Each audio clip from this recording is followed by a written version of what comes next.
Yes, we are live. Okay, so we can start.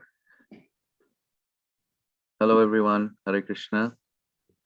So today we are back with our monthly chat session with Pratik Desai. Pratik is a spiritualist, an intellectual spiritualist, and he has performed many wonderful services in helping the society around him in being able to understand the deeper truths of life on the basis of the scriptures such as Bhagavad Gita and Srimad Bhagavatam. And he has also recently, this we need to mention, he has also recently launched his seminal book called the 20. Okay, I will let Pratik reveal the name. Pratik, would you like to actually, can you talk a little bit about the book before we start? Just a few words. Yeah, sure. We can just a briefing on the book. So, okay, can I do one thing? Can I get the book and show the book? Oh, yeah, that would be great actually. Yeah, Okay. I should have actually asked you to do that Okay, just 1 minute. beforehand.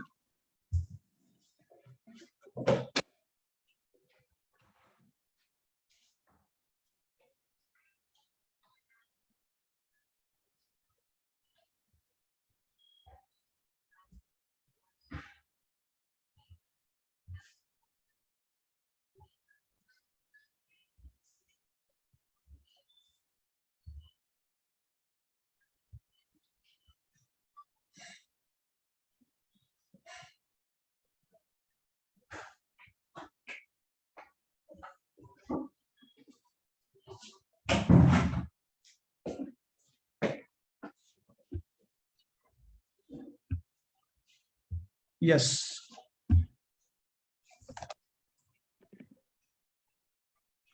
So the title of the book is 20 plus must know facts about Hinduism. That is a very, very long awaited and much needed book because there are like so many questions that people have. So yeah, Pratik is also showing I think it's the acknowledgements and the feedback he has The received. content. Yeah, the content. Yeah, it's a little not too visible, but Yeah, maybe yeah, if you can bring it closer. But the book actually I will share the explains. link, Amazon link Yeah, and I Facebook will link. actually let you talk about the book a little bit because you know the author is the best person to talk about the book because it's such an important book for everyone. Can we just hear from you? Just maybe a few sentences and like just a Yeah, brief yeah. description. Okay. So thank you so much for the opportunity. And the book is titled 20 plus must know facts about Hinduism. People in India, they have a lot of misconceptions about Hinduism. Actually, Hinduism is not a term which is described in the Vedic culture. It is not to be found in any scriptures of our Vedic culture. So basically, what is Hinduism all about? And people have questions about karma. They have questions about God. The questions about the uh, which is the God who is supreme, and why is that particular God supreme? Then they have many questions about God's existence, uh, whether the ultimate truth is personal or impersonal. Then which there are so many scriptures, thousands of scriptures. So amongst that, which one is the supreme, or which one conveys the essence of all the scriptures? And then the questions about ISKCON also. Since I've been connected to ISKCON since a long time, so there have been a lot of doubts about ISKCON. People have, especially why there are big temples built by ISKCON devotees, and why should we not donate to poor and needy people instead of donating in temples? And earlier people during the time when Srila Prabhupada was there, so that time people used to think ISKCON is actually a brainwashing movement. So is that really a brainwashing movement? And is ISKCON something which is newly created or manifested? Because ISKCON is the one which is propagating the teachings of Bhagavad Gita, and Bhagavad Gita itself is like 5,000 years old. But then, why suddenly, all of a sudden, like this culture of promoting the Bhagavad Gita has started? So is ISKCON something which is like manifested, a recent manifestation of the teachings of Bhagavad Gita? And what's the role of organization? And you know why do we have to serve full time? Work is more important. People think that work is more important, the duty is more important than serving God full time. So all these type of questions, they are answered in this book, and it has got reviews from many prominent figures in India and abroad, from many professors also. Yeah, so this is all about the book. I mean, in brief, you can say. How can people order the book? Yeah, so that I will share. The link I will share. Yeah, if you can share it, maybe on this chat, I can paste it in on Facebook, or if you want, you can directly paste it in below our live streaming. Okay, let me first. I'm not able to. Yeah, if you have trouble, just send me the link. I can share it. I am logged into Facebook anyways. Acha, you have logged in. Okay, can you log out from? I mean, I'm not able to log out actually from Facebook. That's interesting. Yeah, because I think the homepage has changed. It has got a different look now, so I'm unable to locate where exactly. Oh, Got it, it's got on it, the left. If you got it, see, got it. it's Yeah, on the yeah, got left. it. It's on your profile picture actually. Yeah, yeah. Okay, so 1 minute. I'm sharing it in here, the Zoom, Sure, sure. And then, yeah. and there is another link also which I would like to share. So one link is Amazon, and another link is Tulsi Books.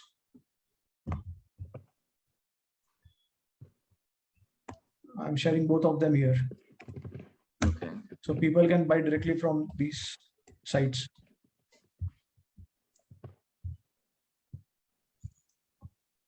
Okay. Okay.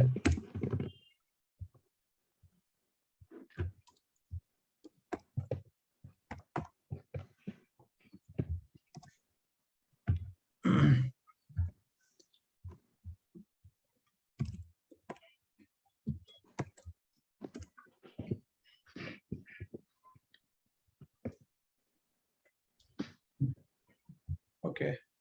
So if you're done, we can start our today's topic. Yes, yes, yes. So this was important. I definitely wanted to bring it up, and so I'm going to paste the link. This is for everyone. Paste the link to the sources from where the books can be bought, Amazon and also Tulsi Books. So yeah, it's been a journey in like seeing the book from its conception to complete realization to publishing. So thank you very much for this service that you have rendered, Pratik.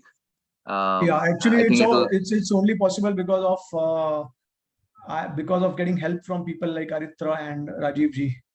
They have helped a lot to bring this project into fusion, and because of them, I'm able to do something. Yeah, So I think, yeah. really, really grateful to all of you. Yeah, I think there are like so many people involved in this project. So yeah, Yeah, it's yeah, been. that is true. Yeah, but anyways, this was much awaited. So thank you for your contribution. And Thank you. after this, we will move on to our topic for today's discussion, which is, aren't devotees just supposed to chant? So the further elaboration of this will be done by Pratik. So actually, the topic I kind of didn't say it completely. It's, aren't devotees supposed to render practical humanitarian services rather than simply chanting? So that is the topic. That's actually a question that comes in, that may be crossing the minds of many people who see the Hare Krishna people chanting and dancing, but there is also a very deep rooted meaning, and also like there is a very strong rationale. What is this all about? Which I will leave to Pratik to elaborate and enlighten everyone. Okay, just 1 second. Let me know if you can hear me properly, because I see my internet connection sometimes like going on and off. So I hope I'm not like breaking or No, it is quite clear till now. okay. Yeah. Okay, so the topic is about, like, many people, they ask or they question that why devotees, they do not perform humanitarian services, or why they do not focus so much on humanitarian services. Rather than that, they focus on performing devotional service, or basically in the form of chanting or hearing. That's the uh, the main activity of any devotee is chanting and hearing. So why there is so much emphasis given on chanting and hearing? In fact, I do remember one of my friend when I was in US. So he asked me this question that what do you achieve by chanting? You are just chanting the holy name, but then what is happening through that chanting? Instead of that, why don't you perform some practical service? So basically, this kind of question comes because of weak faith, and because of not understanding uh, the root of our spiritual strength, the root of our moral activities, the root of our values in life. So that all lies on the fundamental aspect of the devotional limbs, which is chanting, hearing, and reading scriptures. And I will explain in the process, I will explain to you that why these things are so important actually. Without these things, one cannot, uh, whatever service one renders is incomplete. It is not sufficient, and it will not have effect also on over the period of time. So, so yeah, I mean, humanitarian services, definitely, this is actually what the scriptures and the philosophy of devotional service teaches us, that we have to render service to humanity, we have to render service to God. Most of the people are focusing on only one aspect of that, which is rendering service to humanity. But then when it comes to rendering service to God, they want to refrain from it, they want to avoid it, just because, I think, because people are not seeing God directly, and they do not have a personal relationship with the God, with the Supreme Lord. That's why they do not understand that God is definitely present. um, we can understand God's presence by his reciprocations, by his I mean, and through the reciprocations we can understand that God is a person, and he's very much there, always there. So obviously there are stages of seeing the Lord, and the book also explains this, that if you want to see God, it's not that devotees, they are able to see God. I mean, I cannot claim, or any other devotee who is progressing on the path of bhakti, they cannot claim that they are seeing God face to face. This is something which is actually achieved at higher stages, when one is very advanced in spiritual uh, practice. So at the stage of bhava and prem, which is the 8th and the 9th stage, the final stage of devotion, at that stage only we can see the Lord. And just because people do not see the Lord, they are not having that direct experience with the Lord, that's why they feel that God is not there, and that's why they do not give the priority to the Lord. But ultimately, God is a common father for everyone. So if you remove the father figure from the center, then it's incomplete, and it is quite hypocritical to say that we are rendering humanitarian services. You are what we are doing is, we are um, rejecting our father, and we are trying to serve our brothers and sisters. So that is obviously half hand logic, where you want to focus only on the part of the hand which is providing the gold eggs, and you do not want to focus, you do not want to maintain the front portion of the hand, which is the face, because it will be costlier affair for us. So similarly, because people, they are afraid of investing time in hearing about God, establishing a relationship with God. They are afraid of losing time in terms of earning money, because the main priority is to earn money. The main priority is to have fun, to enjoy in life. So they think that because we'll be losing so much, that's why we want to stay away from God. We want to stay away from cultivating and knowing God, our relationship with God. Uh,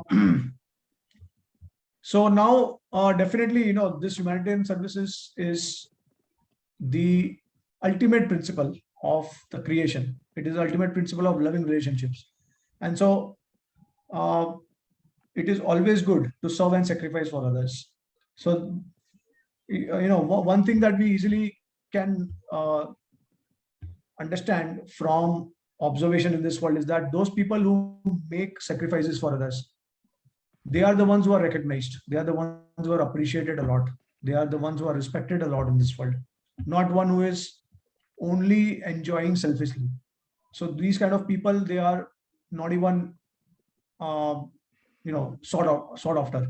So only people who are sacrificing their life for a selfless purpose, they are the ones who are recognized. So definitely, selfless service is always going to be respected.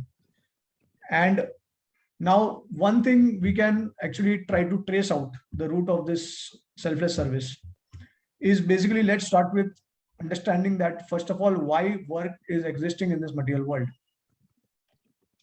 Okay, and work uh, is existing because in order to make us understand that without activity one cannot live. So the inherent nature of the soul is to be active all the time, and without work one cannot live. So even if you consider a beggar who is not working externally, but in order to maintain himself, the beggar will go and beg money from people around. Okay, so some kind of activity, some kind of work is always going to be there. No one can be free of work for a single moment. You have to feed yourself, and in order to feed yourself, you have to uh, work. You have to put efforts. At least some efforts you have to put. So no one can live without work in this material world. And the main reason why work exists in the material world is to actually prove the fact that we are all active by nature. Okay, so the soul is active. That principle we have to understand. Now, uh, when we say that the soul is active, it means that there has to be some kind of reciprocation. There has to be some kind of interaction between living entities. Okay, so uh, so that interaction means that we are all persons. Okay, and we are seeking pleasure. So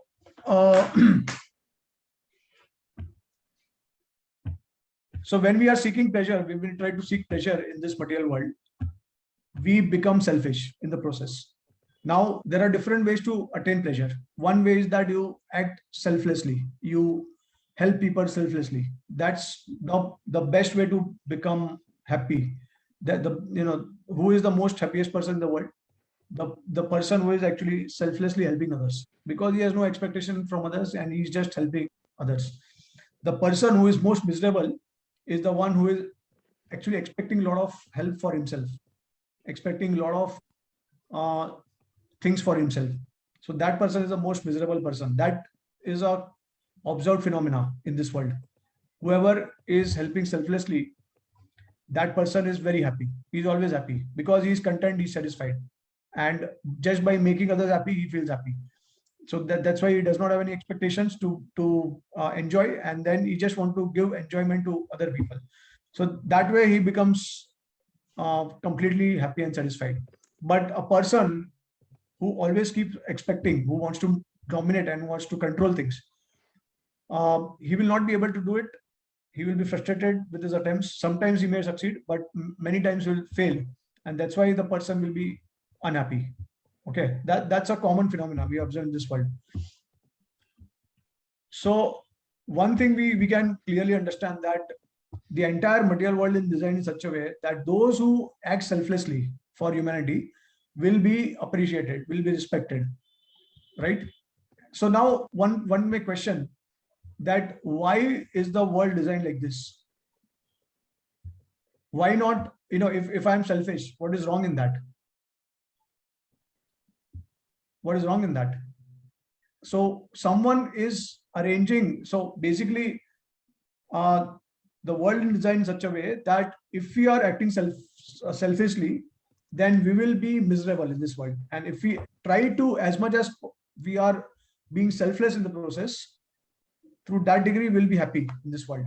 That means there is some superior power, so superior law, which is governing the world in terms of moral principles, not just in terms of interaction of elements, chemicals, and all that. But we're not talking about the different aspects of creation here. We are talking about even in terms of morality, in terms of moral values, the world is designed in a specific way.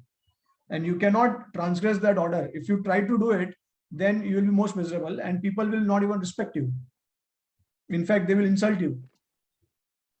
Right? The more you act selfishly, the more people will actually chastise and rebuke you. They will not be able to appreciate. So why it is like that?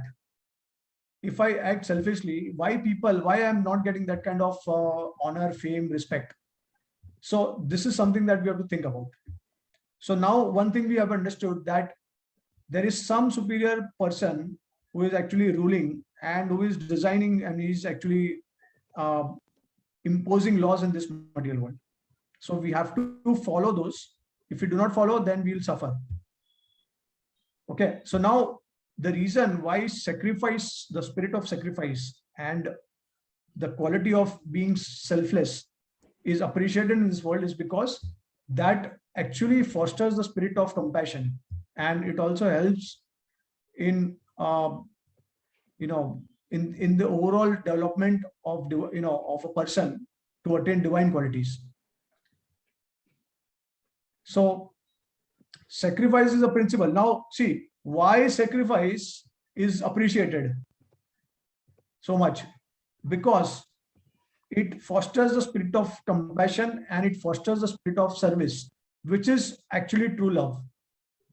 So basically, the entire world is designed in order to rectify the souls so that they can come to the platform of providing selfless service to humanity. This is the entire goal of the creation. This is the entire goal of the Lord also. So the Lord very clearly says that the living entities, they are all parts and parcels. They are by eternally fragmental parts and parcels. Okay. And we are all meant to serve each other, because in a loving relationship, what you do is you serve people. You don't exploit each other. Right. So when people say that devotees, they do not perform humanitarian service, I think they have to really understand what exactly is our philosophy. Our philosophy is absolute service. Our philosophy is absolute godly and humanitarian service. You cannot remove God from the picture. When the God himself is imposing all these things, when the God is a supreme controller, he is the one who is also giving us, he's going to, we are under the law of karma. And he's the one who's going to free us from the karma. And he's the one who is actually going to liberate us from this world. So then how can we sideline the Lord and only focus on the service of the human beings? That is again hypocritical, because you cannot love your siblings unless you love the father. The father is the one because of whom you have the siblings. The siblings are existing, the humans are existing, or animals are existing because God is actually providing them the means to sustain. He is the one who is actually the conscious force inside all the living entities, because of whom the life is existing. So when there is no God, if you remove God, then you are being ungrateful. So you may love your parents, you may love your wife, you may love your children, you may love your ancestors, but the cause of all these people is because God has created them. So that means they are representative of God's love to you. Indirectly, they are God's representative to you. So that means God wants to love you through some channel, and that's how you connect to the Lord also. So we cannot sidetrack God from the center of the family. So in the Bhagavad Gita, that's why Krishna says that work should be done, work should be performed in the spirit of sacrifice. Otherwise, it will cause bondage in this material world. Now, the reason it causes bondage in the material world, if we remove God from center, is because we become ungrateful. The cause of everyone, when you do not appreciate, when you become ungrateful to a person, then that's the greatest sin. Actually, the highest sin is to be ungrateful to a person, according to the scriptures. So when you when you are performing work, yeah, that work, that service, whatever service you are rendering to living entities, it is good. Like Krishna also described in the Bhagavad Gita, there are different stages of services. Okay, so the best stage is you serve the Lord selflessly, and because He is the root of the tree, so individually everyone is nourished. That's the best form of service. But then, if someone is not able to do that, then one may just try to work in this material world honestly, doing all the duties properly, and then offer that result to the Lord. That's the second form of worship, or second form of service. The third form is, if you cannot do that, then use the money, use your efforts for a higher purpose, for some good cause, for some humanitarian cause. So basically, there are ladders and there are steps of how to reach to the highest goal. And in general, the spirit of sacrifice and compassion is always recommended in Shastra, in scriptures. So there is no question about, I mean, I don't understand why people, they have this doubt about devotees being not performing humanitarian services. When devotees are connecting with God, they are performing the highest humanitarian service. Because now obviously one may question that how are they performing highest humanitarian service? And my question to them is that, well, first of all, do you know what is humanitarian service? It's not just about the body. I mean, we don't deny at all that the body is very important tool to understand God. And yes, the body should be taken care of very nicely, no doubt about it. But then it's like you're decorating the cage and you are starving the parrot inside the cage. So basically, let's say even if you perform humanitarian services, like you offer them food, clothing, shelter, okay, these are the basic necessities of any human being. You offer them all these facilities, but then is there a guarantee that these people will not become thieves? They will not become robbers. They will not become. They will not. They may engage in illicit sex. They may engage in gambling. They may tomorrow, obviously, intoxication has become very common in current time. So there are so many negative reactions for being intoxicated, right? So then everyone knows that. Like you watch a film, you watch a movie in theater, and every time a hero or a character is smoking in the film, you will see the cautionary statement coming up that smoking is injurious to health, and drinking is also the same. So everyone knows that. Everyone acknowledges the fact that these things are actually harmful to the body, and not just to the body, but it can also it can cause harm to others also if we are not in a proper state of mind. Because these things can also make us angry very soon, and when we are angry, then we can actually uh, share that anger with others, and that will also impact others. So all these things are cause of great frustration and misery. Okay. And so whenever we are engaging in some kind of activities which is not recommended in the scriptures, then we commit sin. And when we commit sin, then we suffer for that. We are going to be miserable. Okay. So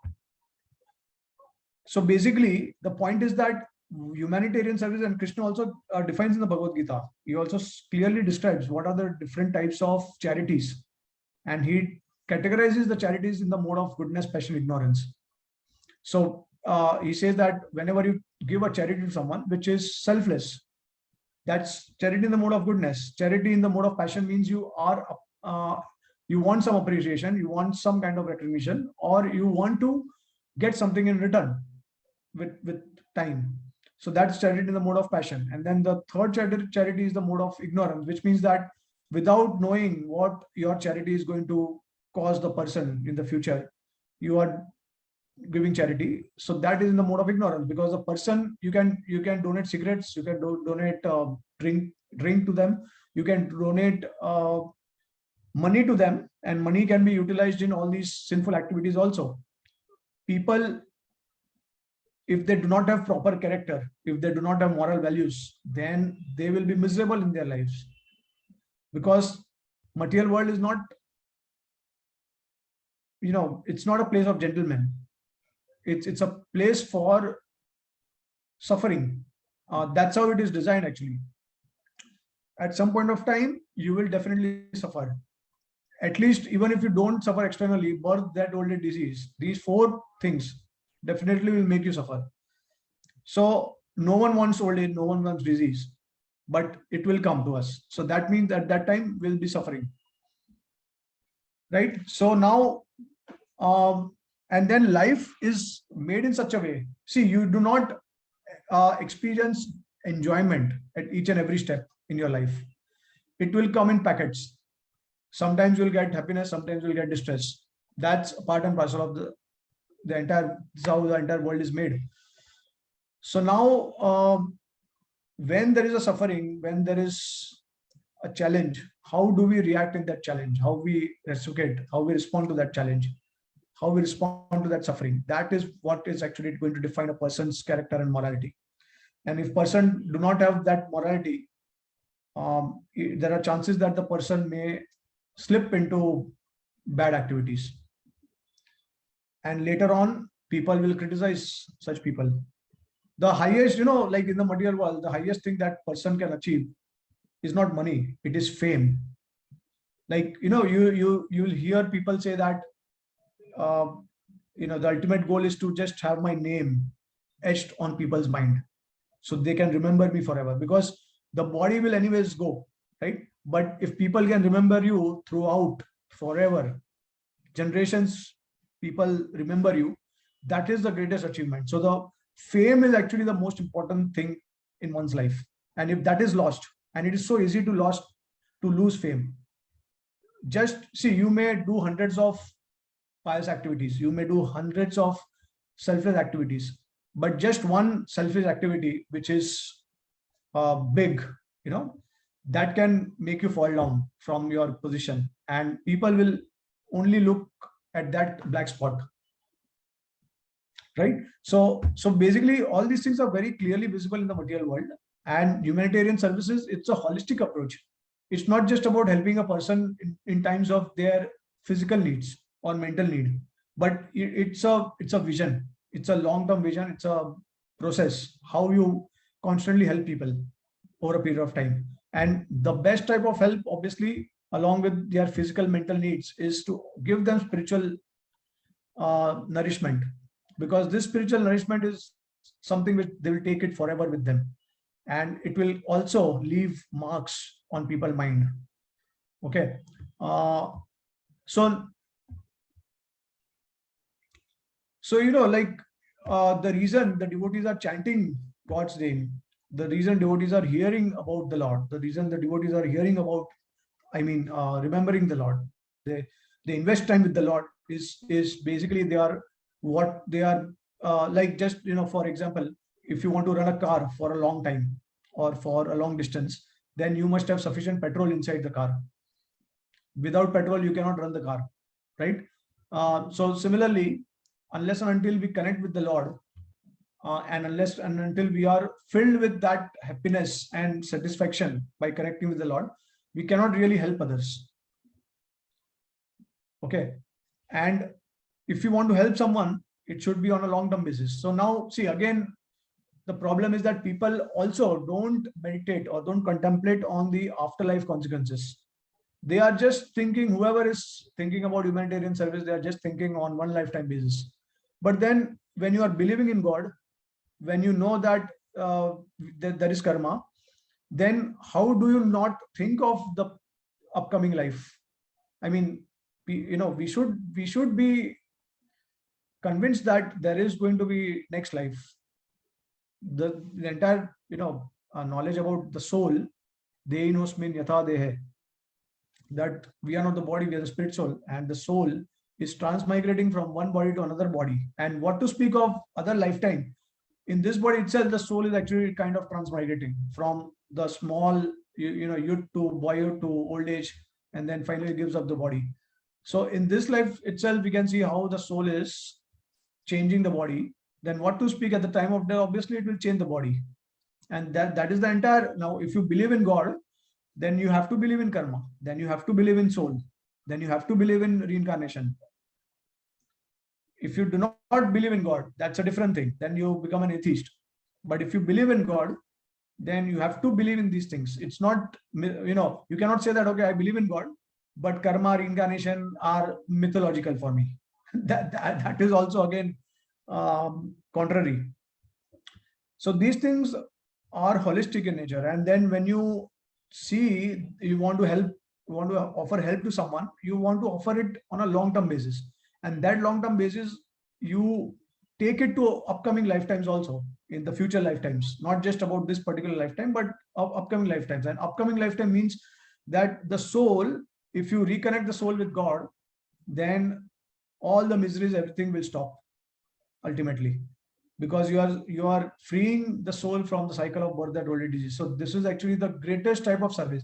Now, even if you try to help person, provide some temporary means of shelter, food, clothing, but then again, in this life also, the person can become immoral, and he can commit sinful activities, and that way he can get entangled.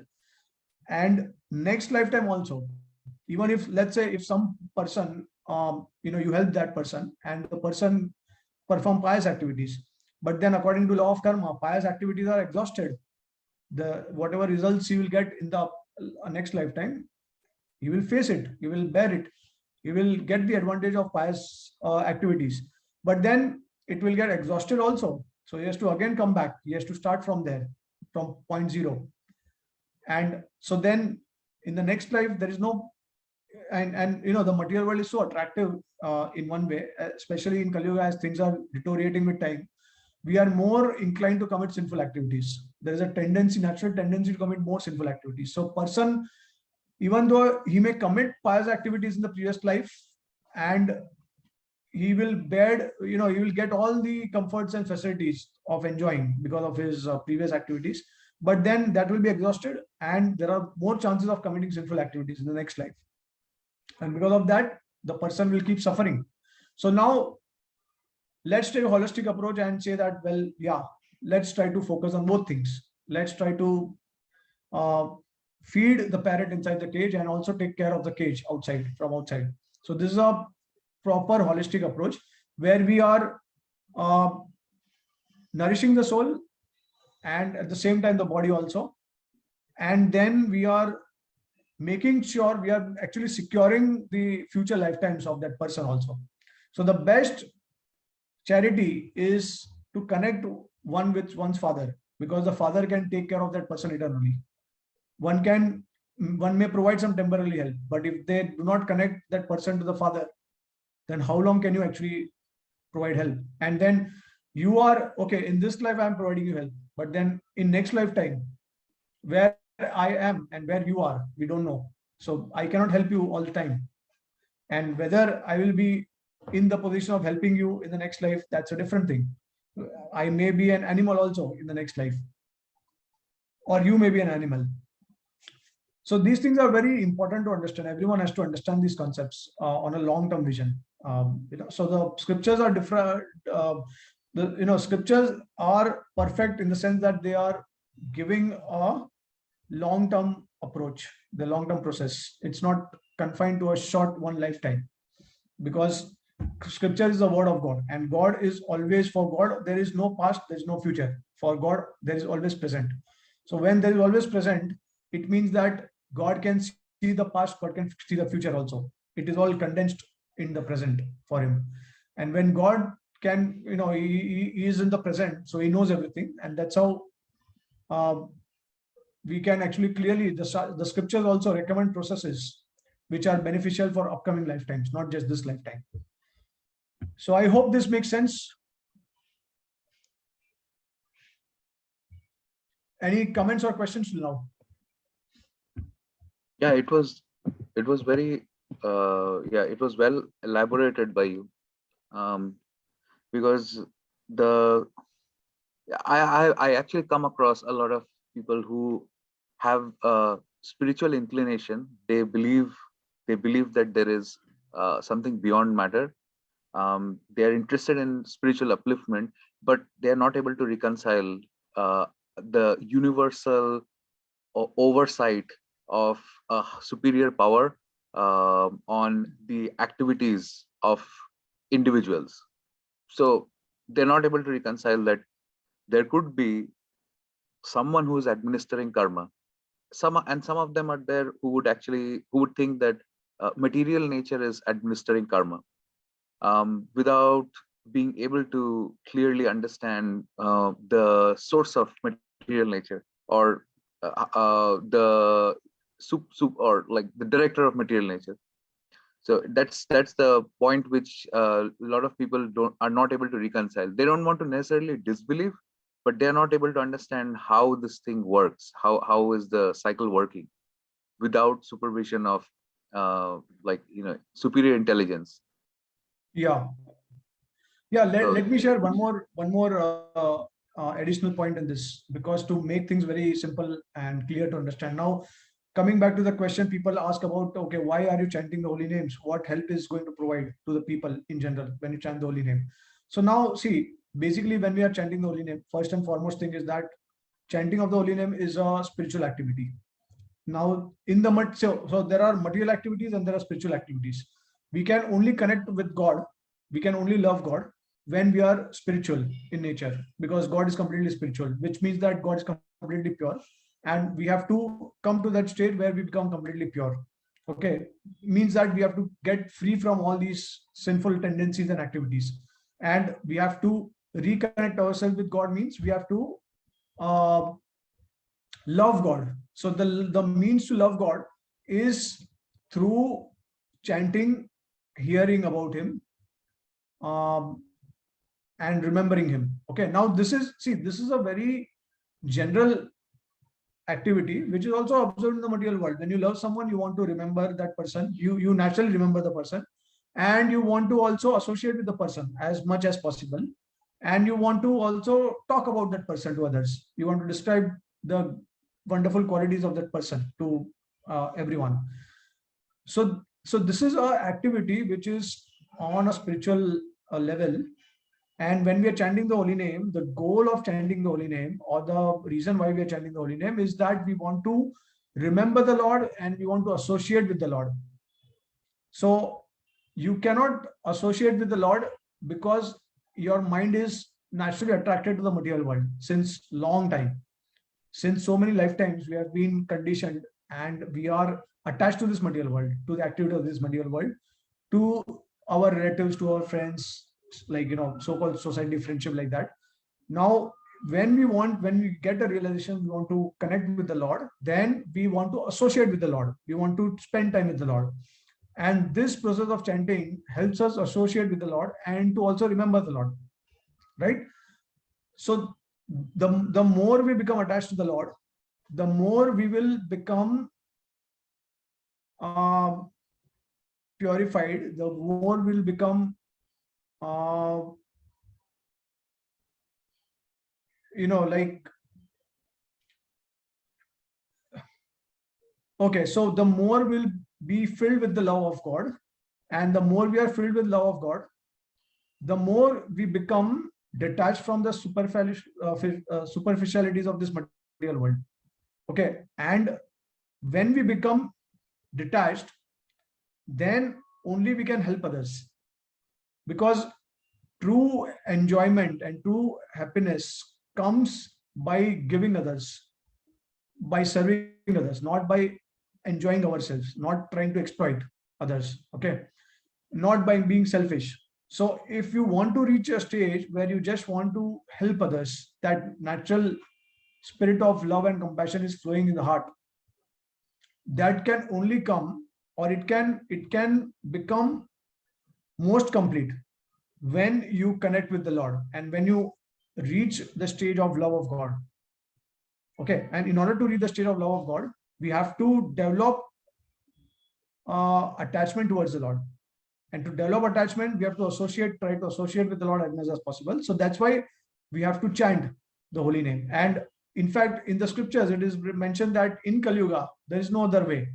So Hare Nam, Hare Nam, Hare Nam, Eva Kelam, Kalau Nasti, Eva Nasti, Gatir Anyatha. In the Brihan Naradiya Puran, it is mentioned that within the age of Kali, there is no other way to attain love of God rather to chant the holy name, because Kali Kala Nam Rupa Krishna Avatar. The holy name of the Lord is a direct manifestation of the Lord in Kali Yuga.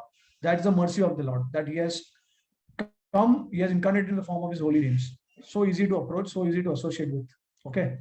Uh, so once you chant the holy name, the more you chant the holy name, and obviously it also depends on the quality. Like, you chant with quality, not just mechanically. The more mechanically you chant, the more longer time it will take to attain love of God or to become attached to Him. But the more with quality and with emotions you chant, the more sooner you will actually realize the Lord, and you will attain love for Lord. And when you attain that stage, you will become free from these vices. You will become detached from this material world in terms of the um, the superficialities of this world, and you will be able to give love to others. You will be able to help humanity selflessly. So the entire goal is, see, the goal is ultimately to love God and to love humanity. That's the final goal of love of God also.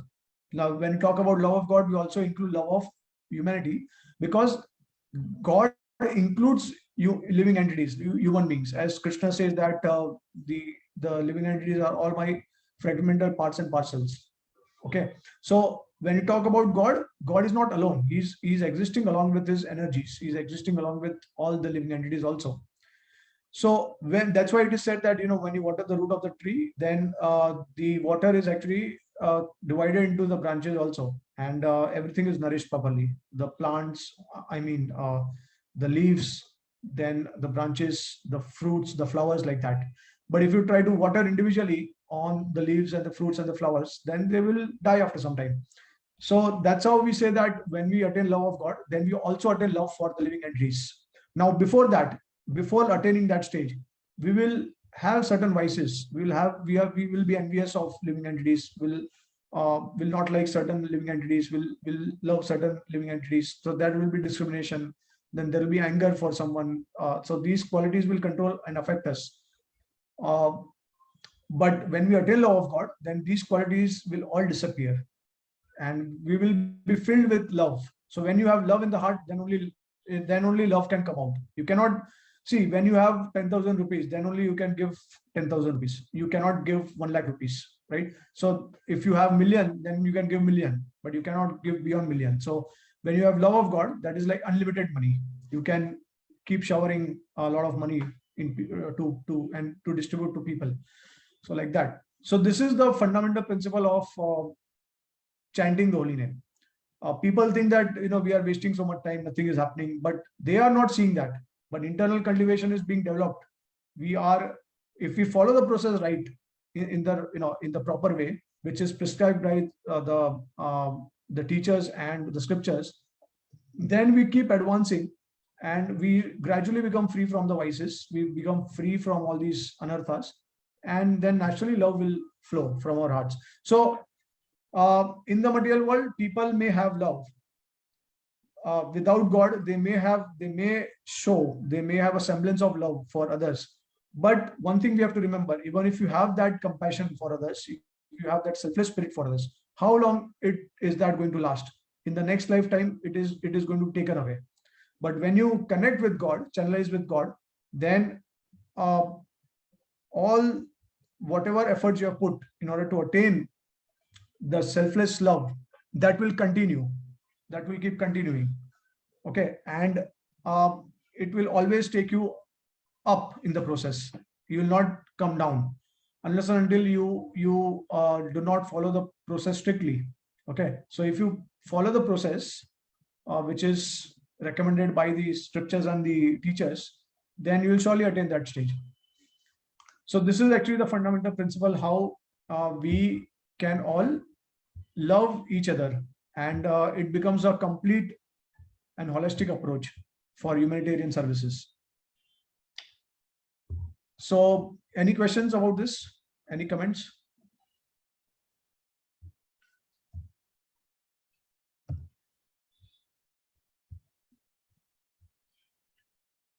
Yeah, Rajiv ji, you have any question or comment?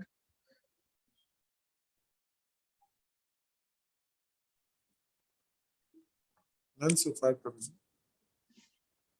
Okay. Yeah. Now just a few points about. So see, basically, only devotional service, it can destroy suffering completely by destroying the root cause of suffering. Okay. Otherwise, people may commit certain sinful activities and they may undergo some kind of atonement, but then the desire to sin will always be there. Okay, so only bhakti, by bhakti, the desires are completely destroyed. And because the root is destroyed, so there is no chance of the desire coming back again. And this, the root of sinful activity or sinful desire is because of lack of knowledge or vidya. And when we don't have the discrimination, when we don't have the knowledge, then we sin.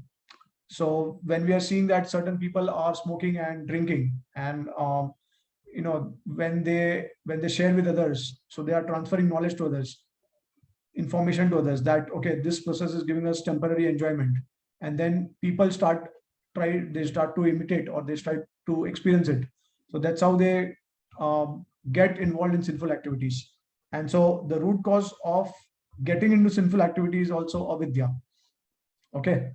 So which is ignorance or lack of knowledge, the real knowledge, the proper knowledge. So when you impart knowledge to others, then this knowledge, vidya, which is basically rendering service to the Lord, devotional service, then that will destroy the root cause, and the desire to sin will also stop. So this help is actually a permanent help to humanity, because by bestowing knowledge, transcendental knowledge, proper knowledge to people, then obviously, as long as we are in the material world, we are having a body, we have to maintain it. We have to maintain everything in this world. But then most important is to nourish our soul. And to nourish our soul, we have to be moral. We have to try to cultivate love of God.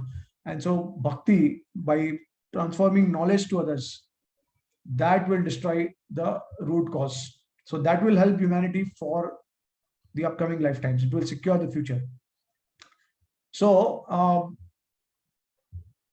yeah, now see, that's why in this particular context, Srila Bhakti Siddhanta Saraswati Thakur, who is the guru of Srila Prabhupada, he says that the neophyte Vaishnav devotees ringing the bell even once during the worship of deity of the Supreme Lord is 1,000,000 times more valuable spiritually and otherwise than the charitable fruitive workers building many hospitals, feeding thousands of poor, or building homes, or even empirical philosophers. Vedic studies, meditation, austerities, and penances.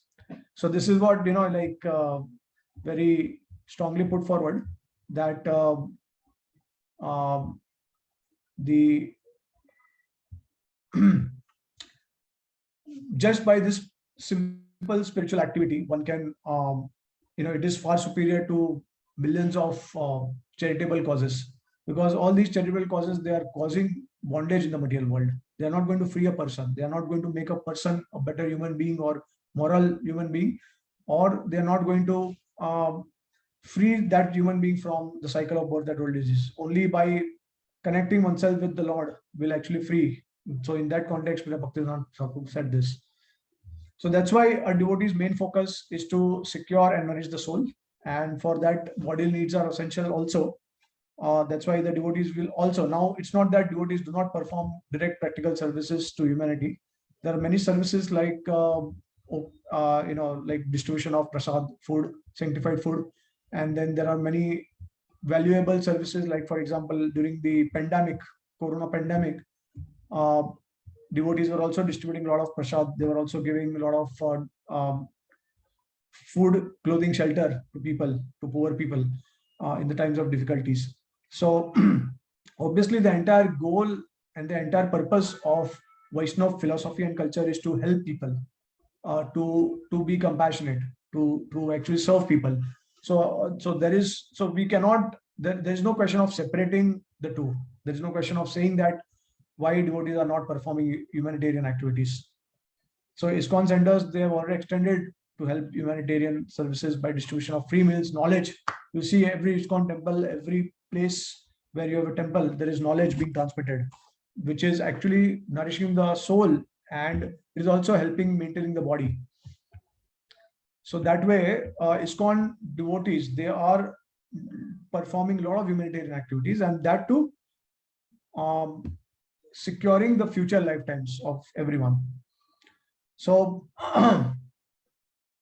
yeah, so since now obviously everyone has their priorities. Now the most important thing should be taken care of first. That is the principle.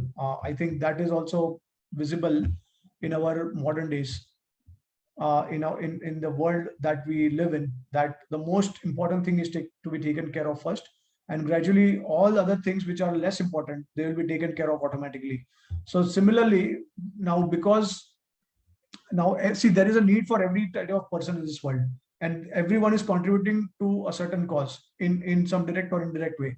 So because devotees, their main goal, their main um, uh, the main reason why they are connected to God is to basically cultivate their relationship with God and to help humanity. So, and because we are all limited, we cannot provide unlimited services. That's why we have to choose those services for which we are meant for.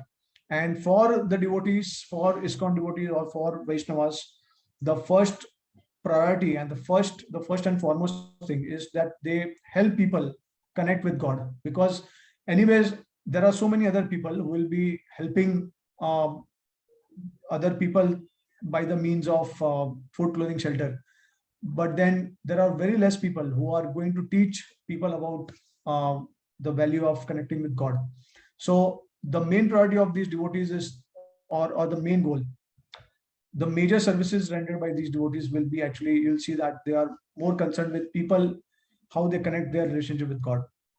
Okay, and uh, whenever they get more time, or if they have that capacity, then they will also expand it to other humanitarian services in terms of the material needs. So this is the thing. Yeah, and ultimately we have to remember one thing, that so unless and until we clear the pollution in the heart, we cannot really clear the pollution outside in this world.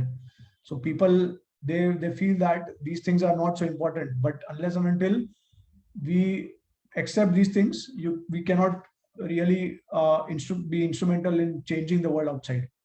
So these are foundational truths of our life, and without that we cannot make a, a very long effect, okay, in people's heart and mind, and we cannot help the soul. Yeah, so this is these are some of the things that I hope that people can understand why devotees, they have to chant, they have to also do certain activities which may not be um, materially helpful, but spiritually they are extremely helpful. So we can only help a person when we are complete with ourselves. Okay, otherwise we cannot help, really. I mean, to the degree we have certain quantity of money, to that degree only we can help. But if we have maximum money, unlimited money, then the help will also be unlimited. So in that sense, we have to understand things. Okay, so any comments or any questions?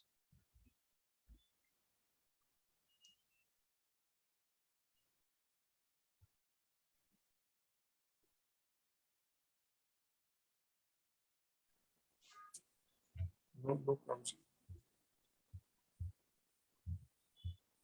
Okay. Aritra, are you there? Do you have any comments or question?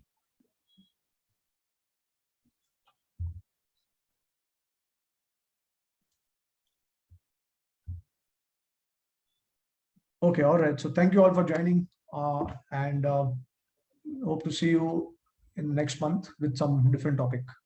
Thank you so much.